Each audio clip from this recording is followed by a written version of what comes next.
It is interesting to me that the contemporary English word, panic, is derived from the Greek god Pan.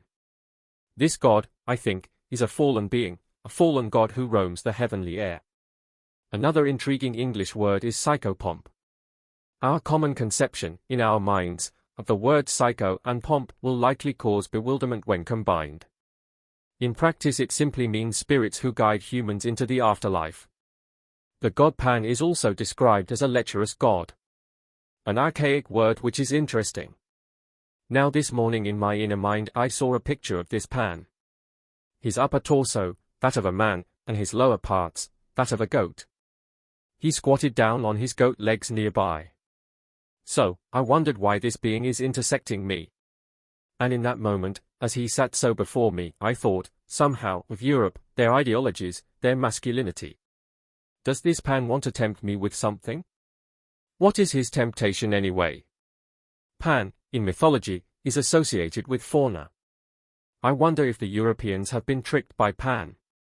It must be a soothing temptation, something good mixed with a bit of poison, leading the whole population into green fields of death. I suppose this Pan also induces a lecherous masculinity, that is, an emphasis on the natural energies of masculinity, while at the same time stealing the riches of masculinity, wherein is treasure, and indeed something that can help humanity. Because, even as the feminine frequency can birth treasure, so the masculine energy can grant treasure.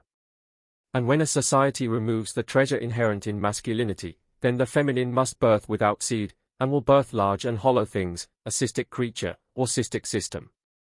Now I wonder what it is about the biblical theme of the birds of the air that makes nests in the branches. As in Psalm 104, by the streams the birds of the air have their habitation. I am sure the meaning changes depending on the context, but I wonder about the birds of heaven and why they have to nest next to streams and in branches.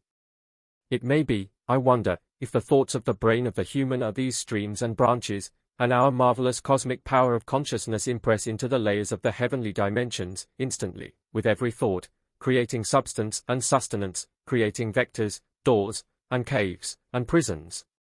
And no wonder then that the fallen gods, or fallen beings, are intersecting with the humans. They are, of course, in darkness, and, having no light must feed off another species, the only species, perhaps, whose unique physical brain, and soul, can create into the heavens, even substance without life, which is better than nothing. I am saying there are beings out there that are feeding on humans. Now to enable the feeding, it is required that the human mind spills outward, like streams of water. For the spilling to occur, it is required that the human mind is broken by pain.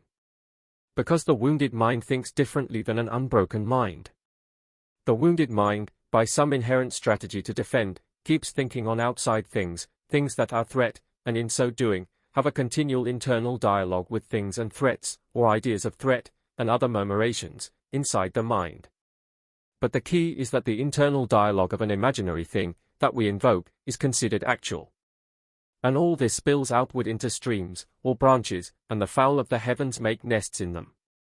To heal the mind we must look at the light of truth, and start thinking in terms of our unbreakableness, which leads to the oneness of self, whereupon God likes to bestow his blessings.